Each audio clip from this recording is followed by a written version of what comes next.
Thank you for listening to this PodcastOne production. Now available on Spotify, Apple Podcasts, PodcastOne.com, and anywhere else you get your podcasts. Steve Austin Show is brought to you free today by our friends at BetOnline. The casinos may be closed, but the BetOnline casino never closes.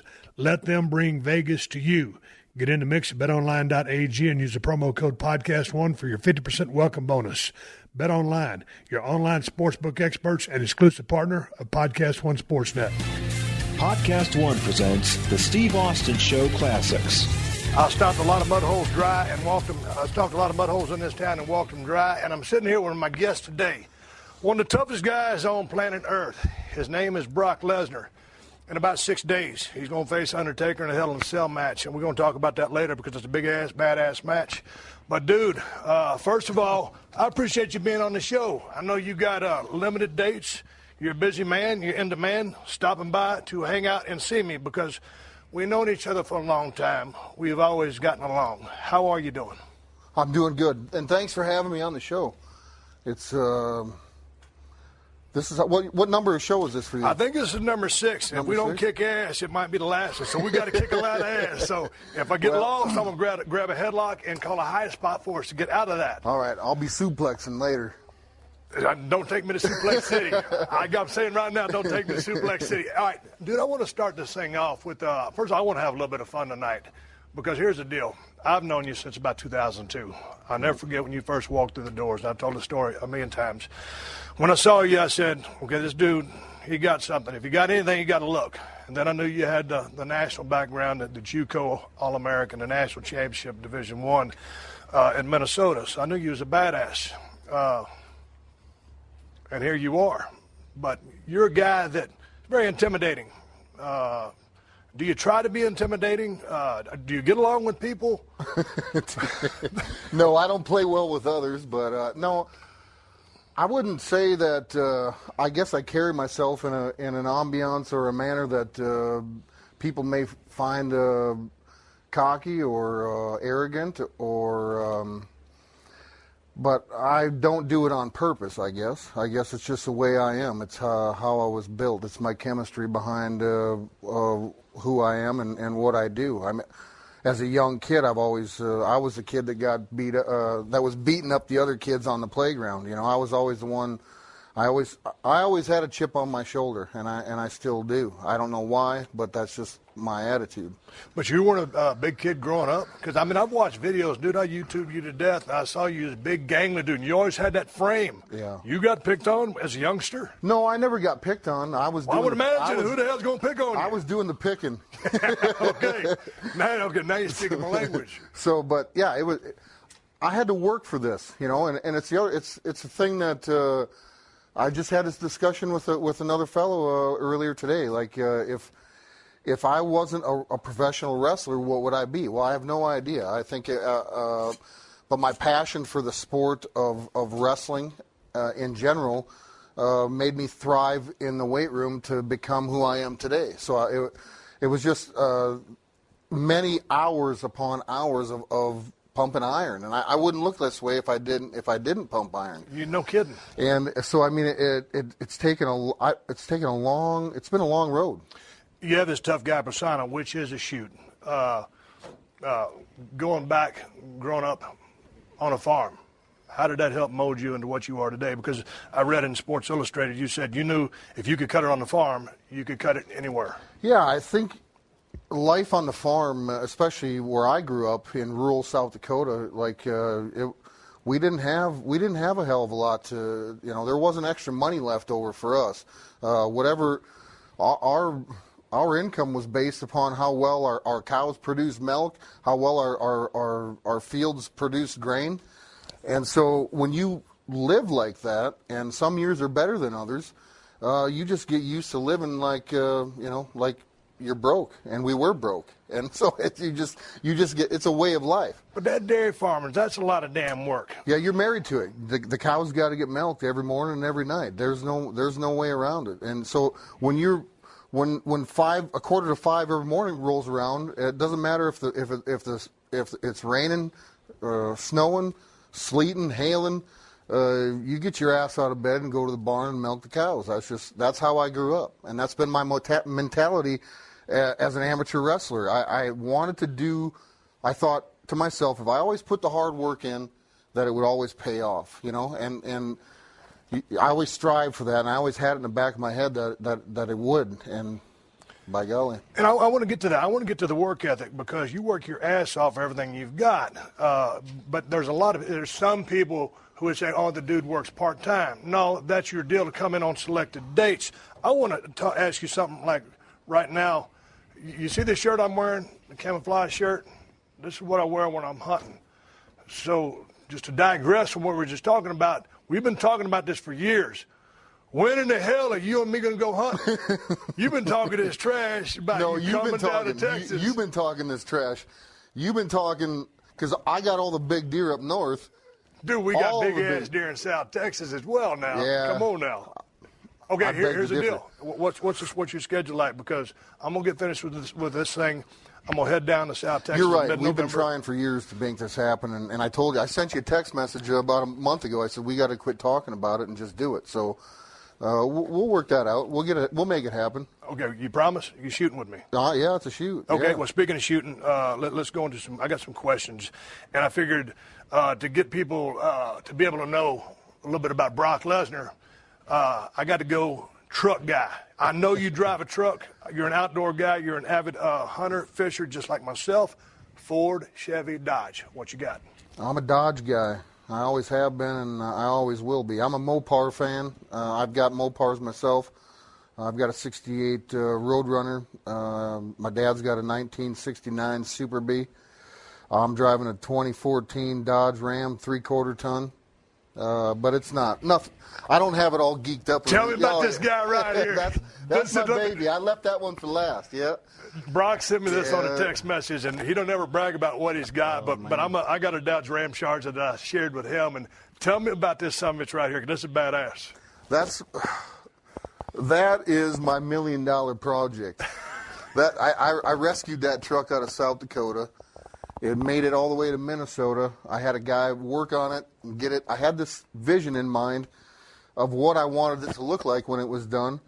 I converted that truck. It was a 360 gas. Yep.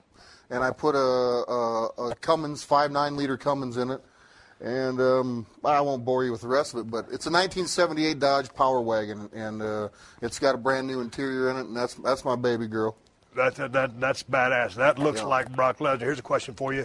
You're a big hunter like I am. You're hunting a lot of big game across North America. What is your go-to caliber for hunting North America?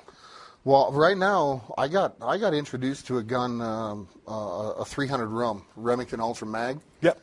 And I just love the gun. It was made by, it was gifted to me by Christensen Arms, and I love the gun. I use it. It's my go-to gun whenever I'm heading out to, big game hunting. That's all I use right now. I think it shoots hot, it shoots flat, and it hits hard. Yeah, I'm shooting a 185 grain bullet. It's big. It's a big gun.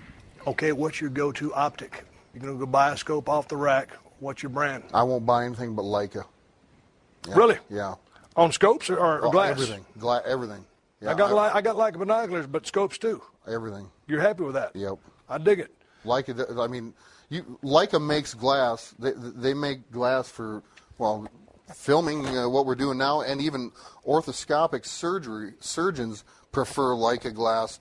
I have friends that are surgeons, and they prefer that. So I mean, it's bar none to me, top of the line. All right. I always tell people if I was going to have my last meal, I'm a big fan of Mexican food. I'm a big fan of food in general. What is your favorite food? Steak. And I grill my own steak, and I love to grill. I spend a lot of time on my deck, on my patios. I've got lots of land. I like seeing I don't like seeing my neighbors. I like to see my land and grill a steak and have a cold beer or a cold rye and Coke whiskey, and grill me a ribeye, medium well. Okay, now, man, I'm a little bit short attention span. I'm always in a hurry. I'm a gas grill guy. Are you gas? No, you doing the whole? No, charcoal. Charcoal. Yep. It's got to be charcoal. The big green egg. Dude, I was just talking to Eric Bischoff the other day, and he was selling me on a big green egg. Should I get one? I got 4 of them. But they're high dollar, right? I love them, man. They put them over big. Yeah, So they work good? Awesome. You can do anything. I've cooked everything from turkey to you name it. I've smoked stuff in it. I've done it all with it. You mentioned your go-to drink. Whiskey? Rye whiskey, yeah. What brand? What is that? Well, I've been going to Canada for a lot of years now, and now I'm finally I'm settled up there, kind of pretty much full time. So I got introduced to rye whiskey up in Canada, and so that's my drink of choice right now, which has been for about 10 years. That and Coors Light, if you hadn't heard.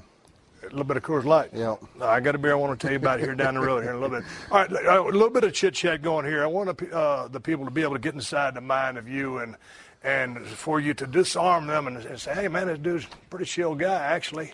If you can get within a few feet of him and he doesn't, put you on an F5 and hurt you.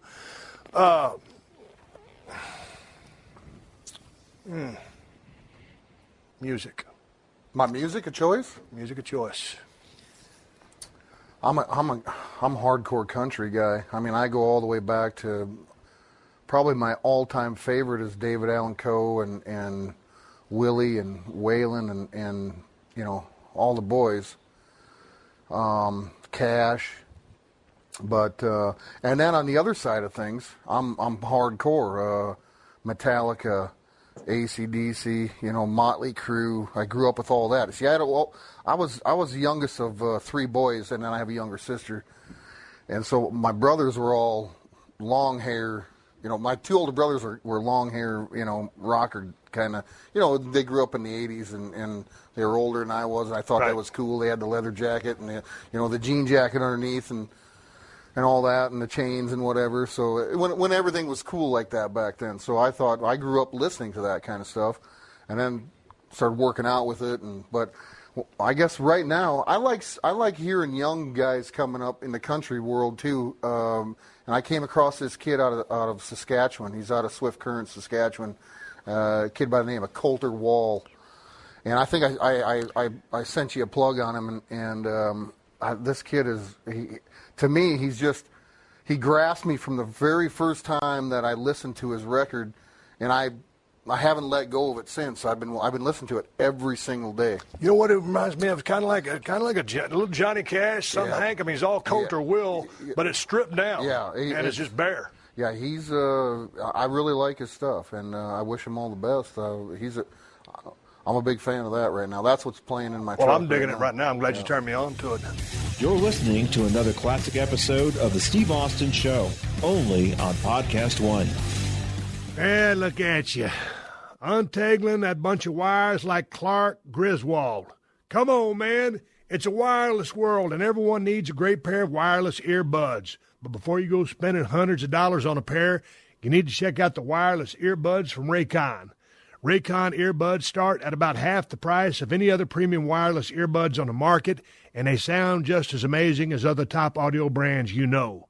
And Raycon's latest model, E25, is their best one yet, with 6 hours of playtime, seamless Bluetooth pairing, more bass, and a more compact design that gives you a nice noise-isolating fit. Raycon's wireless earbuds have gel tips for comfortable, perfectly formed fit, great for on-the-go listening and for taking phone calls.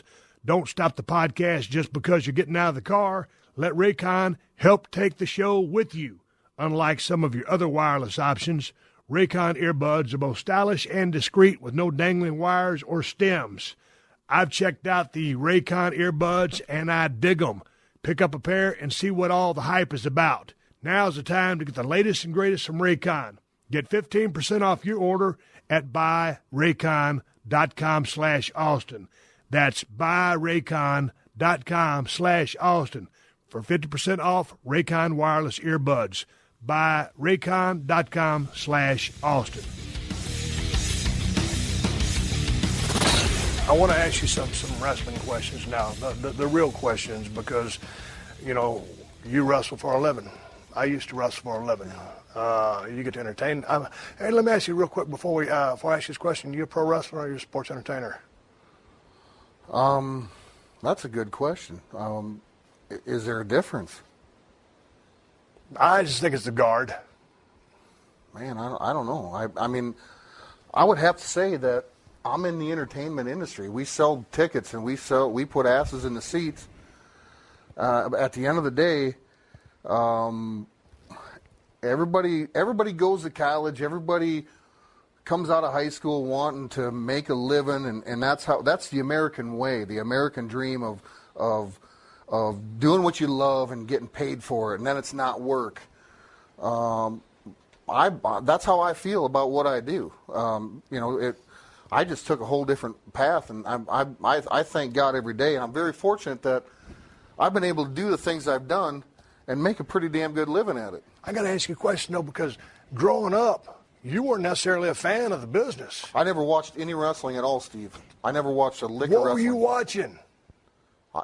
Well, probably on farm, y'all working your ass off. Yeah. I watched Little House on the Prairie. No, the toughest badass person I ever had on a podcast. Did you say Little House on? Oh, no, you did. Well, that's all right. I'll bleep it out. We're on a 7-second delay.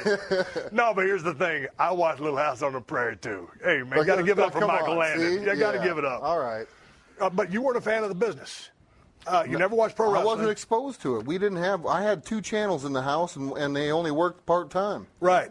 So, but anyway, you come out of, when you were in sports, did you play football? Yeah, I played football in high school. Okay, what position? I was all over the place on that field. They had me playing defense, offense. I went from nose guard to running back to everything but quarterback.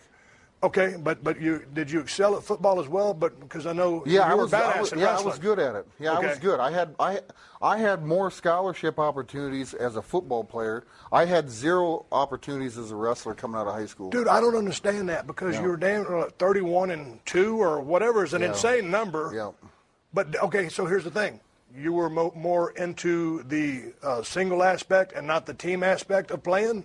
No, I was a good team player, I guess, but maybe I thought I was, but maybe ask my teammates. Maybe I was ball hogging all the time. I don't know, but I was going after the ball, but no, I guess at the end of the day, when I made the leap of faith when I left the company here and went to try my hand in the NFL, I was only there for 2 days, and I realized that I was a fish out of water. So I mean, I knew early that these guys have been doing it. This is not my path of what I should be doing. But I lasted 8 weeks. I toughed it out. I didn't want to be a quitter, and so I made it through. I was the last guy cut from the Minnesota Vikings. That's just how I do things. My mom always told me when you start something, you got to finish it. Well, shoot, 8 weeks of training camp for the Minnesota Vikings. That's a long time. I want to jump back to your JUCO wrestling days and your scholarship offers because you went to 2 different junior colleges. Yeah. But let's stick to Minnesota real quick because you played high school football, you didn't play in college, and man, there's a 4-year gap there where you're specializing in wrestling. Yeah. So all of a sudden, you say, hey man, I'm gonna go try football. And then you go into something which is technique-oriented, and you're a big badass dude, but when you're dealing with a bunch of other big badass dudes, the person with technique and repetition is going to win those battles. Yep. How humbling or how was it defeating? What were your thoughts on, I don't look at it as a failure, but it didn't work. Well, here's the thing. You can't go through life. You're not going to be good at everything. I mean, I've been good at wrestling and fighting, and they kind of go hand in hand. But if you can't get humbled, I get humbled every day, and that's just the way of life. I mean, whether it's what humbles you? Well, if it ain't my kids, it's something that I'm doing. See, I love to work with my hands. I like to do, a white-tailed deer might humble my ass in a hurry, So I hunt a lot, and so I get humbled. But at a young age, I learned, and growing up on the farm, you get humbled every single day. So you have to respect that. But the thing is, the most important thing is not to quit. So I didn't want to quit. I thought, you know what, I'm going to give this a try. On the second day of camp, I knew, man, this is going to be really difficult for me to do, and I knew that going in. But when you're out there and enduring the physicality of everything. It's a grueling sport. And I take my hat off of those guys. I did not, I went to the University of Minnesota as a Golden Gopher and used to make fun of the football players as a wrestler. Didn't think that they were very tough. and because you'd see him in the training room all the time, and this, that, and the other thing. But when I endured an NFL training camp, I have to say it was one of the hardest things I've done in my entire life. Going back to your wrestling days, why were you not widely recruited? Because yeah, I was an in-between kind of guy. I wrestled 189 pounds as a junior, and then only my senior year bumped up to heavyweight because I was a team player and wanted to fill the team up.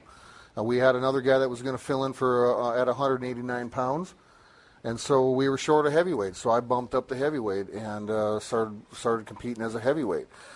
I wasn't a true heavyweight, so I wasn't recruited, and I was kind of, people were maybe unsure if I was going to be a 190 pounder in college. I don't know, but I got beat twice my senior year, and those guys both went on to full scholarships to a Division I school and Division II school, and then I fought my way up through the junior college ranks.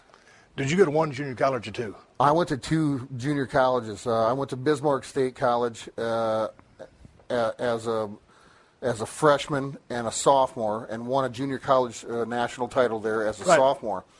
Then my sophomore year, I was recruited at the University of Minnesota. That summer, I moved to Minneapolis, and they were going to start. I was doing open workouts with the team, getting ready for the upcoming season. Then they started to get me enrolled in school. Well, I had taken classes, only 2-year term classes at Bismarck State that only didn't qualify me to go to the school of the University of Minnesota. Summer school had already started, so then they called me into the office and said, well, you can't come to school here. And I'm like, well, what are you talking about? Well, you're 24 credits shy of going to school here. Well, what should I do? Well, there's a school that we'd like you to go to, and it's out in California. It's the only school in the world right now that hasn't started class, and so I got in my car and drove out to Lassen Community College. How did you like that, coming from that neck of the woods to the West Coast?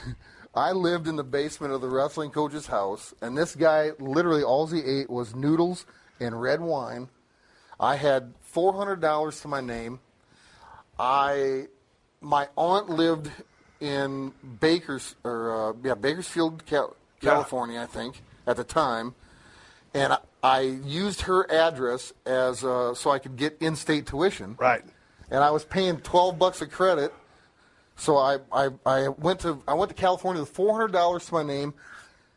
My car broke down twice getting there. I left on a Thursday night and made it out there by 5 a.m. Monday morning. Class started at 8:30.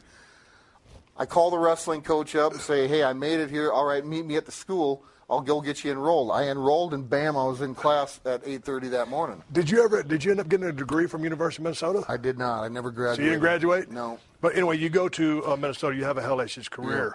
Yeah. You finished number 2 in the nation your junior year, and then on your senior year, you win a national championship. Yeah. And from there, it's like, what were you thinking? Okay, here I am. I'm out of college. I'm a badass wrestler. What should I do? How did you fall into pro wrestling? Because you weren't a fan.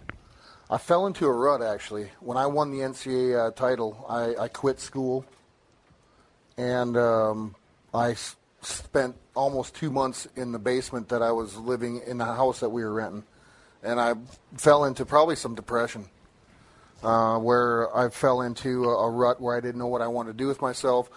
The WWE had pursued some interest in me, and I had a few opportunities to try out for a few NFL teams. I got to meet Tony Dungy because he's a University of Minnesota guy. He was coaching down at Tampa Bay.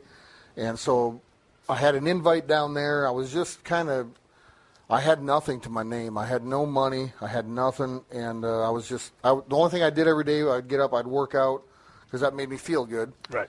And I just hibernated for 2 months and didn't know what I was going to do with myself. And then finally my buddy, my roommate, Chad Kraft, who wrestled 157 for the Gophers, kicked me out of the basement and said, let's go. We're going to get out and go do something. And so I got out of the house and And he was in the same boat. That kid fought. He was a 4-time All-American, and he didn't know what the heck he wanted to do either. Yeah, he's 157. 157 kind of limiting pounder, his chances in our world. You know, he started pursuing a career in avionics, and then now he's a pilot. He's flying for Delta, and so he told me to get out and let's go see what's going on. And then I started kind of visiting with the coaches again, and said, you know, started to put a game plan together, construct something. What do you want to do? Do you want to train for the Olympics? Do you want to be a pro wrestler?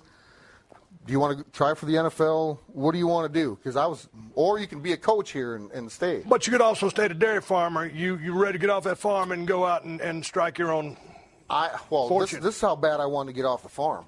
When I was 17 years old, a junior in high school, the Army National Guard recruiter came to school, and I was 17, a junior, and he came during a study hall period. And I'm sitting next to my buddy, and this guy's telling us, you know, you can come and train next summer, and you can, you know, they'll pay for school and this, that, and the other thing. And I looked at him, and I'm like, man, I'm out of here. I'm going. Are you going to go with me? And he's like, I'll do it if you do it. And I didn't think he probably looked at me like, yeah, but I signed. I called my mom. She had a co-sign for me. I said, Mom, this is what I want to do. And off I went to boot camp. Well, see, that's what I was wondering, because when I read, okay, join the National Guard. Yeah. That was the impetus behind that. So how did you finally end up down in OVW? Did someone from WWE said, hey, man, we got something for you if you want a job? Yeah, well, I had met, see, the university wanted to protect me, so the coaches. What do you mean protect you? Well, they From amateur wrestling to pro, like that? Yeah, you know, okay. like, so you're making this leap, like, you know, these guys that are coming out of school, let's say you're on the football team and you're going to enter the draft. Well, we need to surround you with a team of people that is going to protect you. Right. You know, so, because you need to be protected in this business. Oh, we're going to get to that in a minute. Okay, so anyway, you end up down there at OVW, and you got Randy Orton, you got Batista, you got John Cena down there. All of a sudden, you come into that mix. You come into that structure. You come into that learning tree. Look at all these guys. Look at that. Look at those young bucks. Boy, look at the talent right there. God dang, we got a Hall of Fame going here. What were your thoughts when you first got exposed to the business? These guys? Yeah, these guys. What were your thoughts, dude? You didn't grow up a fan? You know how to wrestle? When I got down to Louisville, Kentucky, I drove. I packed everything up. It was 13 hours from Minneapolis, Minnesota, down to Louisville. And I had somebody down there that I knew, Shelton Benjamin, who's not up there. Your roommate in college? Roommate in college. And so I moved in with him, but then we went to the training center, and I was kind of blown away by the training facility because it was just barbaric. It was barbaric, and blown away in a good way because it reminded me of. It kind of took me back to where I came from. Like you know, growing up in South Dakota is kind of barbaric. The weight room that I grew up in, barbaric. The wrestling room, barbaric. So I mean, I loved it. I loved the facility. You spent some time down there. You learn your chops. All of a sudden, you get called up to the main roster. You ever take around what you got? Yeah, but before I moved down there, a very important piece of the puzzle here, I had to finish up some wrestling camps, and when I signed on a dotted line with the company the first time, Jim Ross was the guy that I was working with at the time, and I had some prior commitments, some wrestling camps, so I said I'm advertised for these shows. And I think it showed them a little bit that my commitment to, you know, listen, if I'm booked, I'm going to show up at these places. Right. So I can't move down there when you want me to move down there. And so maybe it showed something in me that they liked or didn't like. I don't know. But at the time, you're a man of your word. Yeah, I'm a man of my word, and I wanted to go back and do this and make sure that I would get to these wrestling camps. But so while I was there and still living in Minnesota, I decided that I was going to get connected with a guy by the name of Brad Rangens. And so JR agreed that I would start working with Brad. And I did. I went to Brad's every day, and Brad acquired a group of guys for me to learn the business. Curt Hennig, Wayne Bloom, you know, a few other guys that I could put on the list. Dan Jesser, a guy that took a gazillion bumps from me. So these guys kind of took me under their wing. I was a Minnesota guy. I was a national champion. I was the hometown hero of Minneapolis, Minnesota. Right. And the tri-state area. I mean, it was just it was a big thing. If I would have went to school any other place in Minnesota, I don't think I would have gotten the notoriety that I had gotten by going to school there. It seemed like all the pieces fell into place for you. Yeah. But when you got called up to the big roster, it was interesting because, man, I was still on fire, but I was going to fade off in about a year and a half from when you first came in. And like I said, when I first saw you, I said, man, this kid's got a hell of a look. If he got some talent, he's going to be something. You caught on to the business. I put you up there. Curt Hennig was an Olympic gold medalist. As far as catching on to our business, I've never seen anybody gravitate toward it like you and him did. But when you came in, it was so interesting because Curt Hennig took an immediate liking to you, and so did the big boss man, Ray Traylor. Yeah, he Ray. loved you to death. Yeah. He would just go on and on about you. Yeah. How did those guys help you? Well, these guys, of course, I met Curt, in Minnesota through Brad Ring, and Brad and Curt were very good friends. And then I met Ray through Curt when I got up here with the company. So I started traveling with these guys. I wanted to, I wanted to learn and learn from these guys. And, you spend a lot of time going up and down the road. The best time to learn is in the car. Yes, sir. And that's what, Curt and Brad told me, just ask these guys. So I would ask Kane and Taker, can I jump in the back and ride in the back seat? I'll pump gas. I'll do whatever. Yeah. And they let me ride with them a few times. And then I started riding with Curt and Boss Man. And like we talked this morning. You called me. I was on my way to the airport. This morning, and we had a conversation about, breaking down this business a little bit and understanding. For these guys, what I could credit these guys to is kind of giving me some psychology in the wrestling business, and some to open some doors to how to put a match together. As we all know, this is it's pure entertainment, but not always. It's entertainment, but always. I'll tell you what, there's a lot that goes into that. Everything. So but just having those guys in my ear and kind of grooming me to and smarting me up to things and Right. and having the opportunity, because those guys they put on a lot of miles and a lot of bumps in the ring. But here's the thing, you're riding down the road with these veterans, you're swapping out cars, you're pumping gas, you're paying your dues, and you're learning, you're asking questions. Yeah.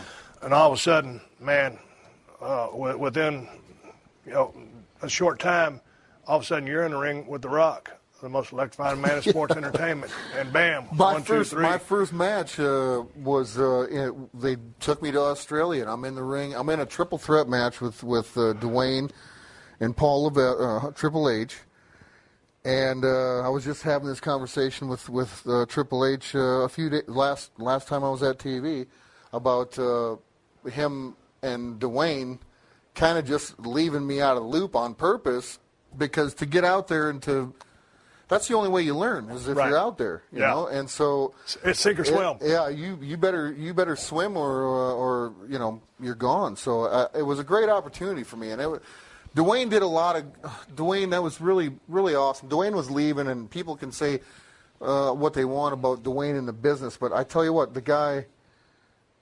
was. He taught me to be selfish. He taught me to watch my back, and if you're gonna thrive in this business, you got to be selfish. And the night that he was not selfish to me, I won the WWE championship from him, and it's a give and take. But there's certain times you take, and you got the time for giving is. You won that around. title right off the, very, very quickly, and did all of a sudden you think, hey man, this is going to be an easy ride. I'm a champion. No. I guess to me the business was so new and so intriguing. When I first got on the road, I was going up and down the road, drinking beers, staying in different hotels, staying in different environments. Gimmicks, yeah. And so it was all very intriguing and stimulating in the beginning, So Yeah, it got me a couple divorces. That's one thing. Yeah, so the stimulation factor of everything, and then the reality of everything. You start living your life. Everything, you portray this person on TV, and you portray all these things, and then people start. We don't really change. I've never really changed. I've gotten a little rougher around the edges, but the people around you change. Right. And they treat you differently, so that you have to. But also, is it people's perception of you from seeing you be this guy on TV, feed into it, and they want to define who and what you are, when not necessarily that's the case? Well, really, I'm no different on TV than I really am. I really don't like people. I'm sorry, I don't. That's just who I am. Talk to me about that. What do you mean you don't like people? I just don't like being around a bunch of people, and it's kind of ironic because I can go out in an arena full of 20,000 people and be all right with it, only because I feel like I feel like I'm in this dome and I'm protected, but you get me out in public or anywhere around a bunch of people, and I don't do well. Are you antisocial, or is it I don't want to say a phobia? Is it just not a phobia? No, I just don't. I get uncomfortable. You don't mix well with others for a shoot. No, I don't play well. And it's not like you're trying to be. That's just who you are. That's just who I am. That's why I live out in the middle of nowhere. That's why I got a 8-foot fence around my property. That's why I shut the gate when I come and go. That's just who I am. You're listening to another classic episode of The Steve Austin Show, only on PodcastOne. Hey, man, do you own or rent your home? Sure you do, and I bet it can be hard work. You know what's easy? Bundling policies with Geico. Geico makes it easy to bundle your homeowners or renters insurance along with your auto policy. It's a good thing, too, because you already have so much to do around your home. Go to geico.com, get a quote, and see how much you could save. It's Geico easy. Visit geico.com today. That's geico.com. Dude, I got to talk to you. You main evented WrestleMania 19 with Curt Hennig, and then part of the match, you go for a shooting star press, and you land on your effing head. I mean, he was too far out. I know you've done this move before, and I don't know if you remember this or not, but I came up to you after I found out you was okay, and that was going to be my. We'll watch this. Oh, dude, that hurts me to watch that because I've been in a similar position. Oh, I'm lucky. So I fixed to say that. You're a big bad dude, but you're lucky as hell, and I think I was too. Here's the thing. Let me cut you off. Go ahead. That was a moment in my career where I realized, and where I failed to take advice from other veterans. I was not being selfish there. I was talked in to do that. Right. I wasn't comfortable with doing it. Right. And I'm not going to say who talked me into it. But because you were so athletic that you tried it out. I had done it before, and I was young and stupid at the time. Could I do it? Absolutely. Should I have done it? No. But was the person that was telling me that I should do this, it would be a Wrestlemania moment. Boy, why not have a Wrestlemania moment? And I sure did, I guess. But I don't know if you remember this, but I was mad at you. I was concerned about you, but I was mad at you for doing that because you didn't need to do that. No, I didn't. You hadn't done it since, and now you gauge yourself accordingly. You're a big, physical, brutal guy in the ring. You have a style that is you can't see through. All your stuff looks badass. It's a shoot, so you're in a great place. But I want to take you back again to WrestleMania 20. Man, we're in Madison Square Garden. I'm a damn referee wearing a zebra shirt. You're working against Bill Goldberg. And then so you throw these numbers out to me. You remember WrestleMania numbers. As soon as you, I don't. That's because I read a lot about you. There's no correlation between me and WrestleMania. But now that you name Bill Goldberg, see, that's to me. That's the difference for me. Like I look at this purely as a business. You know what I mean? This is what I put on the table. Like guys can name certain matches that they have. Right. Or guys can go back, and I can't do that. Well, I forgot half the stuff. Because whatever. Sure. But when we go back to this match, and you guys were both going to end up leaving. Yeah. This match, it was a little bit of a cluster. Well, neither one of us wanted to be there. Why didn't you want to be there? Because it's WrestleMania 20. Because I didn't give a. I know, but it's WrestleMania 20, and you're the main event. Or, I don't know if it's the main event. Stone Cold is ref. It's got to be a high-profile match. But you were leaving. Why did you leave? That was to Vince right there. That wasn't to the fans. Everybody took that the wrong way. Okay, but why was that to Vince? No, that was just me. I had enough of the business. Like I said, it was. Man, we're only 2 years in. I know. I didn't. Was it the road? It was the road. It was the people, everything. You know, it was. I was becoming this person that I never thought I would be. I felt entrapped. I felt like I was a trapped animal.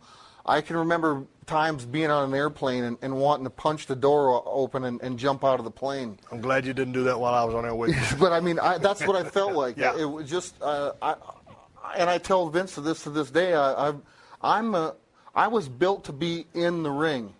Right. I wasn't built to get from ring to ring. Yeah. So you don't like that process. No. You put you in a damn ring. If they can just put you in a time machine and get you there, you're good to go. Yep. So you left. I mean, was there a void? Because that's when you're going to segue off into the football thing. We covered that.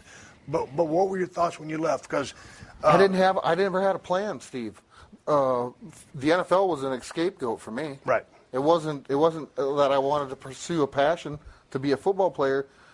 I was just pulling at strings. I didn't know what I wanted to do. And if all I was ever going to be after that was a dairy farmer in South Dakota, I was going to be all right with it. But there was something deep inside me that I decided that, you know what, this isn't it for me. It's not it. But then did I jump too far forward? Because was that when you started going to Japan? Because did you sue WWE or the WWE sue you?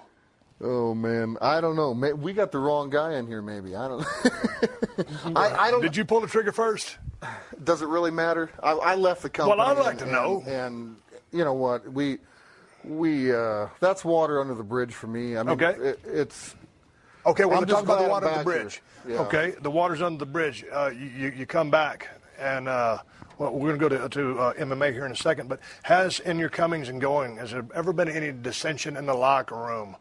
Or someone maybe have a grudge against you? Well, he comes, he goes, he leaves, he comes back. You know, what's the deal with Brock? No. Do you go out of your way to hang out with the boys? I mean, because you're independent, you don't like people. No, I don't. But are the boys different? No, I don't. When I came back, I don't know anybody here. You know, when I came back, there's a handful of guys. You're right about that. But no, not really. I shouldn't say. I guess I look at this. I clock in and I clock out. What's wrong with that? All right. Right. Is there, you know, I know people that do it every day. They clock in, they clock out. I come, I do my work. I don't bother anybody. If I piss you off along the way, too effing bad, I'm sorry. But it's a job. It's a job. I can respect that. It's a job. It's no different than me putting on my singlet at the University of Minnesota. Hey, we need you to go out there and win tonight. Right. But unfortunately, they weren't putting any money in my bank account. Right. So got a pop from the peanut gallery over here. Let's talk about the world of MMA. All of a sudden, you up and go to the world of MMA. You have a legit wrestling background. You're a bad dude. You're salty. How did this relationship go? Did you just call up Dana White out of the blue and said, "Hey, dude, I'm coming in"? Well, so when I left the company and I didn't make the team for the NFL, the Minnesota Vikings. At that time, and your coaches all said that you won their respect. Yeah, they wanted to send me over to Europe, but I said I had enough piss warm milk. I don't need any more of that. So I'm going to stay home. So how'd you call Dana? So I went to New Japan, did some wrestling over there, and then discovered at the time that there was some fighting going on, and the Japanese wanted me to fight. And I was really unsure about it at the time. Then my agreement with New Japan Pro Wrestling at the time expired, and then I decided I was going to pursue a career as a fighter. And so the very first, and I had some Japan connections, and I signed with a K1, a company that promoted mixed martial arts, and fought at the LA Coliseum. Did my first fight there, and it was a one-fight contract, and at that time, I was trying to reach out to Dana White because I wanted to fight for the UFC. Was he not taking you seriously? He wasn't taking my calls. He wasn't doing it. So I told my manager at the time, I said there was a fight coming up that I wanted to go to. It was Randy Couture and Gabriel Gonzaga. Yeah. It was for the heavyweight championship. Randy had the belt, and Gabriel Gonzaga was an upcoming guy. He was on fire back then. He was hot, and he was tough. I mean, and so I said, I want to buy. I'm going to buy my own seats. I went and sat as a spectator down at Mandalay Bay, and after the fights, I jumped the security railing, ran to the octagon, grabbed Dana by the shoulder, spun him around, introduced myself. That's what I did. Yeah. That's exactly what I did. And where'd it go from there? He pulled me back, and we had a meeting, and he took me seriously, and we talked about everything but money at the time, because at the time I didn't care. I wanted to prove myself, get in the octagon. I said, you sign me, you won't go wrong. Sign me for a one-fight deal, and let me prove to you, if I can't sell pay-per-view buys for you, then you don't have me back. Put your money where your mouth is. That's exactly what you did. You're listening to another classic episode of The Steve Austin Show, only on Podcast One. You want to spend less time working on your lawn and more time sitting on your lawn with an ice cold one? Well, here you go. Scott's Turf Builder Triple Action kills weeds, prevents crabgrass, and feeds to build thick green lawns. With Scott's Turf Builder Triple Action, you can finally get the lawn you've always dreamt of. When you feed with Scott's Turf Builder Triple Action multiple times throughout the year, your grass will be greener, stronger, and more resilient. Scott's Turf Builder Triple Action will give your yard the nourishment it needs to help your weak, thin lawn recover.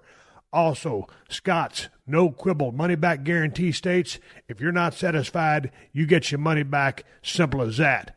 Slam down a bag today. This is the Scott's Yard. Let's go to that first match. It was Frank Mir, submission expert. He's one of the best heavyweight submission guys of all time. And you go in there, and, man, it's a damn good fight. And then just at one point, it's almost like you left your foot dangling like a lure in the water, and like a big mountain bass, he grabbed that thing. I looked like an ankle lock. He called it a knee bar, whatever. Dude, when he grabbed that hold on you, was it unlike anything that you'd ever been put in before because you didn't really know the submission ropes? No. And how was it? Because when you started tapping him, it was like, dude, I don't want to do this, but I'm doing it. Yep. I was disgusted with myself because I had trained to get out of that exact hold the whole entire training camp. And I couldn't, for some reason, I don't know if it was, I can't explain it. I put my foot maybe it was the rep. I was doing repetitions wrong in practice. So you'd get up and you'd start over, and then you put your foot in, and it was like I was dangling it for him. Yeah, I was like, you got to be kidding me, and I just did that. And so at that point, when it was over, there's a picture of me holding my hands around my waist, and I just saw my entire life just fall off the cliff. Because I thought, well, Dana's not going to re-sign me. I lost, and I know I'm smart enough to know that the only way that I'm getting paid is by winning and staying on top. And I'm right. So I went back to the dressing room, and Dana came back, and he was just bouncing off the walls. Really happy. He's like, dude, that was awesome. Yeah. Just couldn't believe it. And then I said, I looked up at him. I said, is it over, man? He said, no, not at all. And I was like, thank God. And so we went back to the drawing board, and I ended up signing, I don't know, like a 3 to 6 fight contract with him. And I ended up fighting, my next fight was against a kid out of Texas here, Texas Crazy Horse, Heath Herring. Dude, you let him, when you charged across that octagon and just tackled that dude, because you was putting a pretty good, you hit him with, it was a big right hand or left hand, either or, but then all of a sudden he kind of rolled, and then all of a sudden you just speared him like it was my football player, and I'm sure that guy, I mean, he's like, what the F is this guy made of? Yeah. What was your mentality there? Because the dude ain't never been the same. I went in, no, he's never fought again. I don't even know what, I'd like to talk to I don't mean it any disrespect to him. No, I don't. Yeah. I hope he's doing well and everything.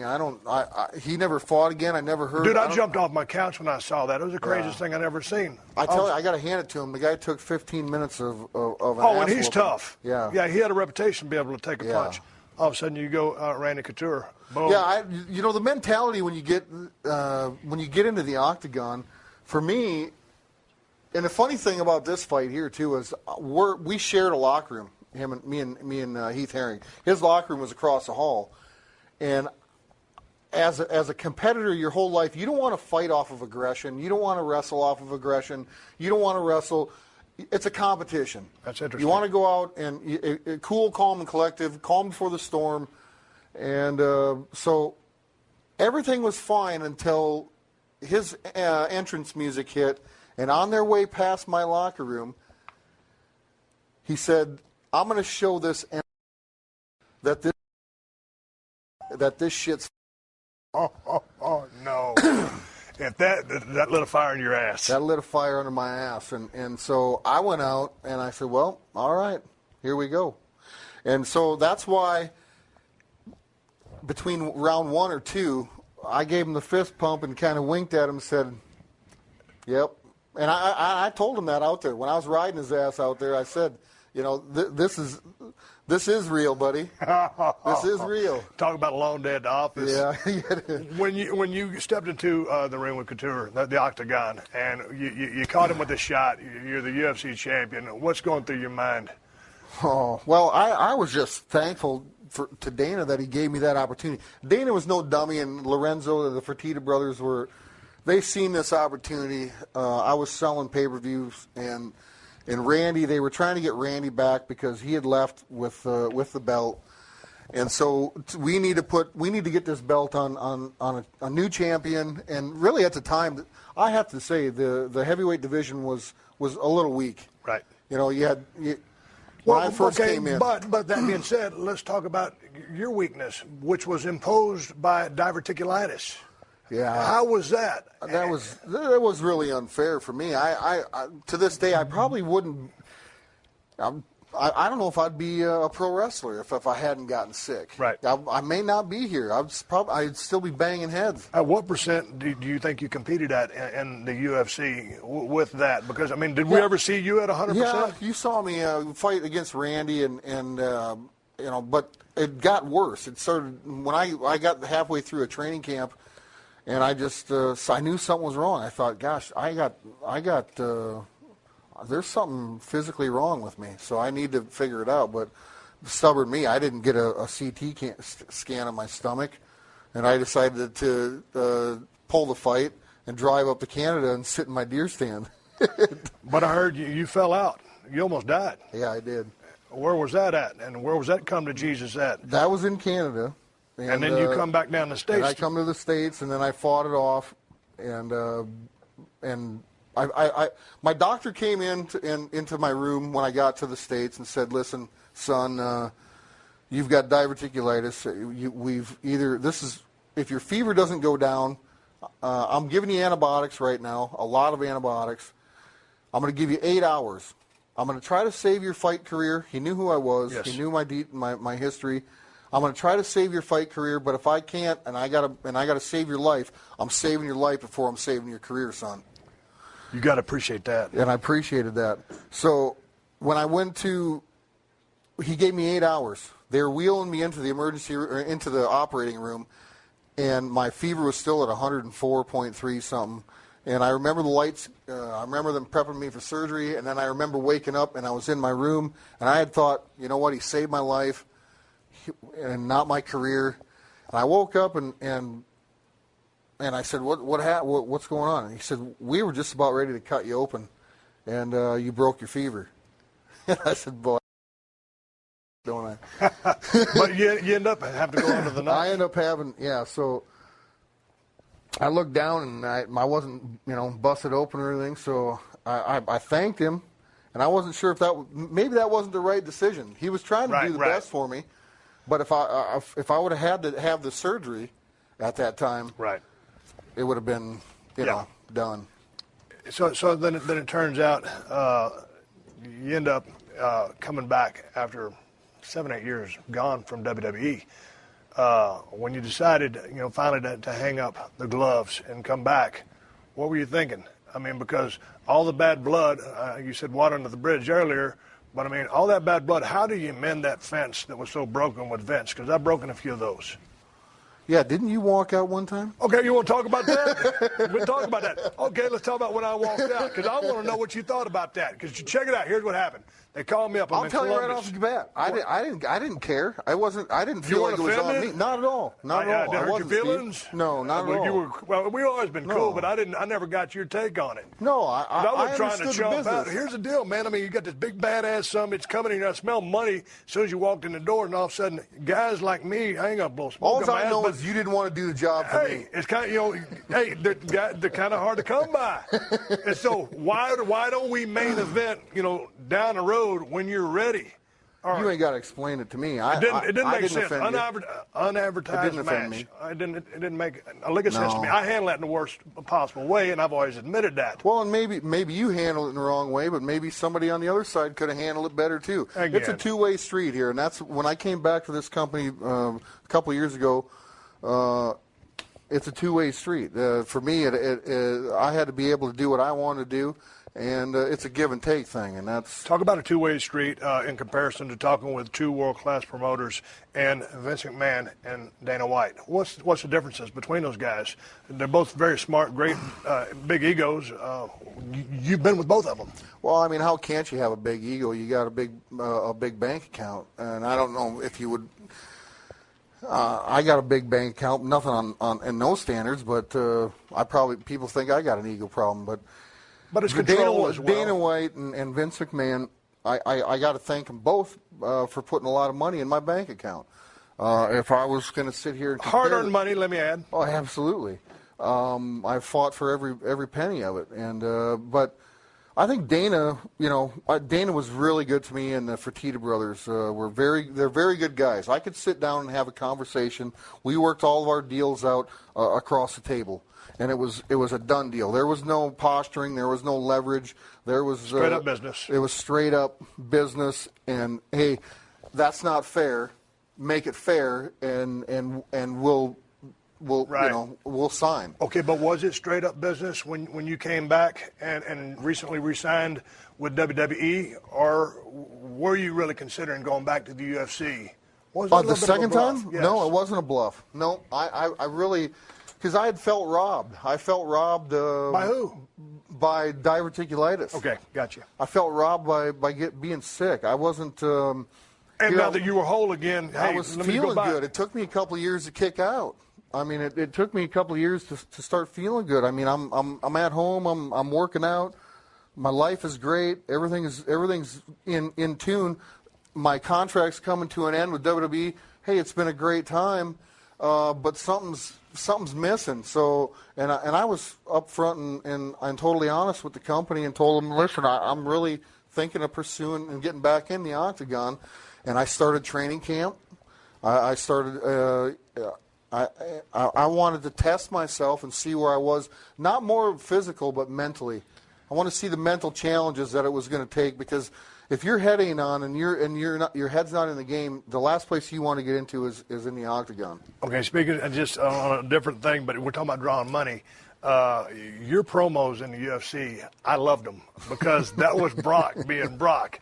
And so your promos here, you don't speak as much. You start laughing about the promos. I got to feed the Jew. He's got to eat. So, do you not like talking here? Were you more able to go out on a limb in the UFC? Paul Heyman is par excellence as far as a manager goes. He's a good friend of mine. What's your views on promos? Well, I don't. I guess I'm not good at them. Hell, I don't know. Me and Paul were just a fit, and when they decided to bring me back, I probably wouldn't be who I am today without Paul Heyman speaking for me. Yeah. Because along the way, Paul can put in the words and build me. I don't need to talk. Correct. I don't think I do, but my actions speak loud. I'm with you. Loud.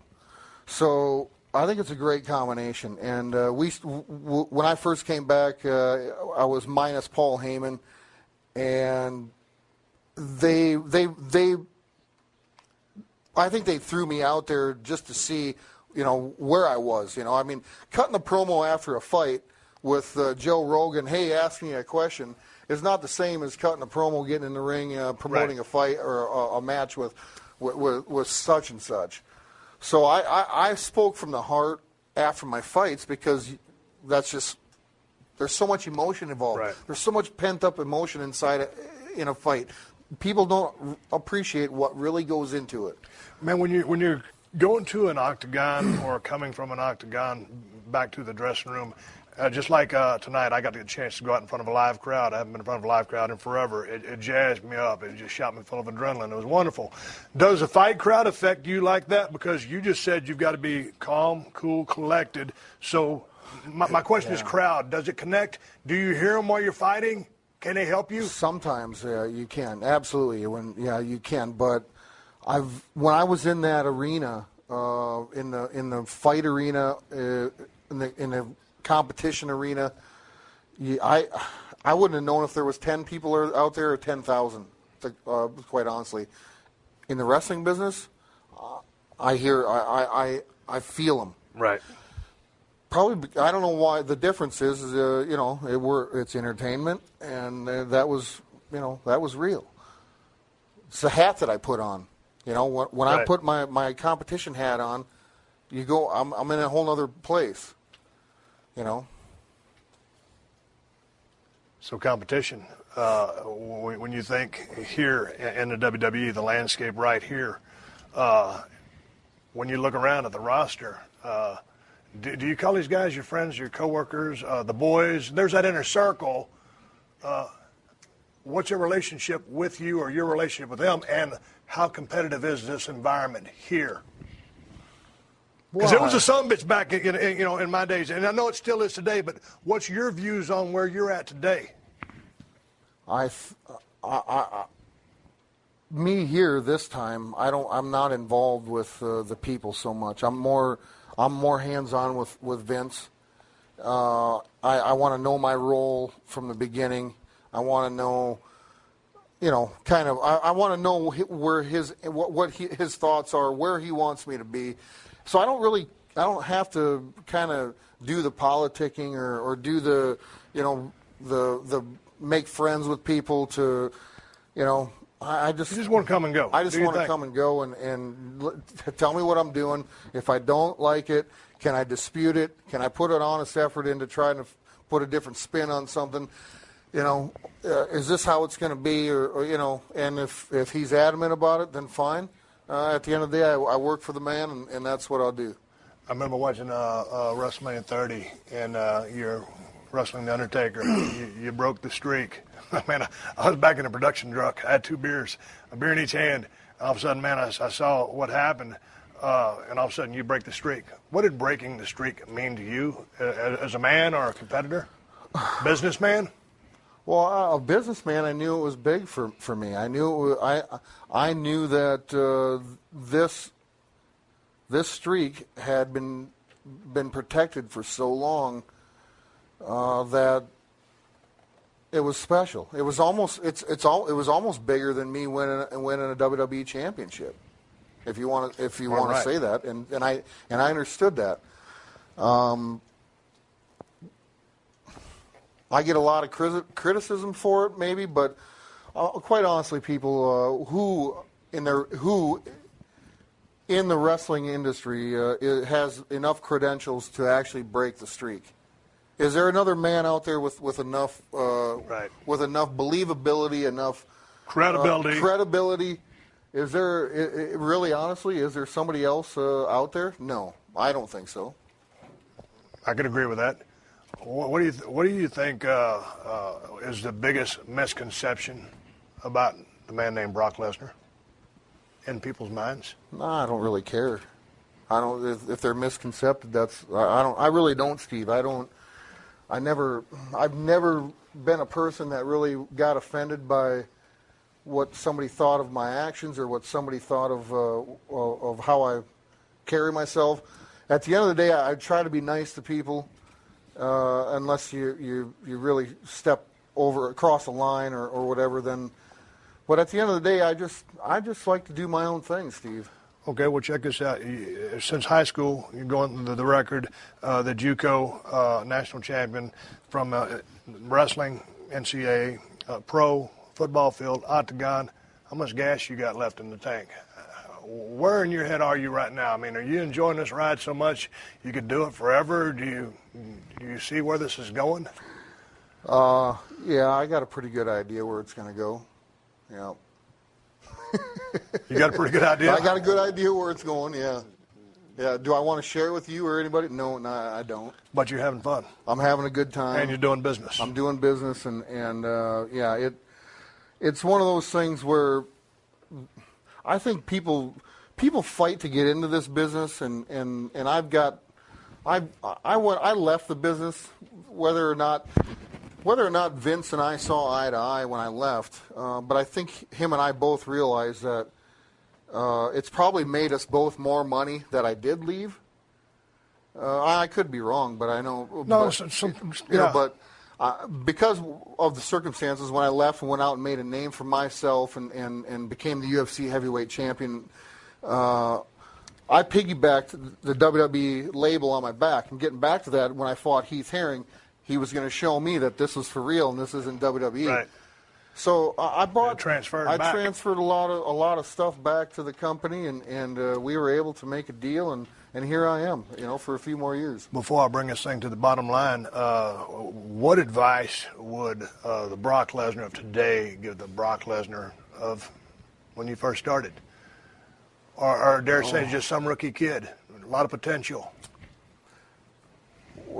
If I was to look at some rookie kid and to tell him, make sure that this is what you want to do, make sure you understand all the circumstances, make sure that that this is the path that you want to live. But you don't want to hold anybody back from their dream. I mean, I think it's a great opportunity for people. I think people nowadays, they think, and kids nowadays expect, things are just handed over, and I'm going to get an allowance, but I ain't going to do nothing for it.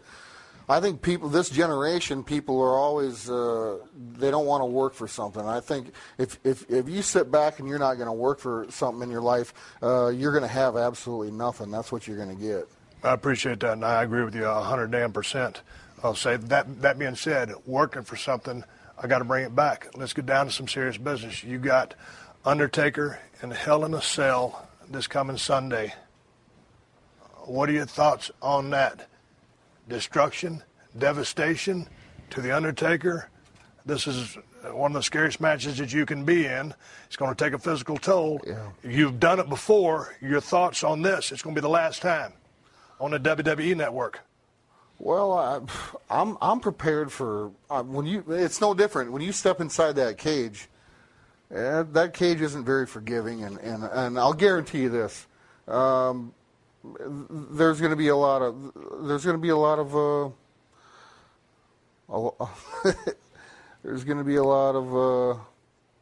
carnage. I believe. I'm coming to end the Undertaker. Quite frankly, I'm kind of irritated with him. I'm over it. And when this opportunity came to me, when Vince brought this opportunity to me and said, I don't feel the way that our last match went, like I said, I got a chip on my shoulder, and I'm coming to hurt this man. So you're coming with a mean streak. It's going to happen this Sunday. It's Hell in a Cell. Hey man, it's good talking to you, big ass. I appreciate you sitting down, and we got to go hunting.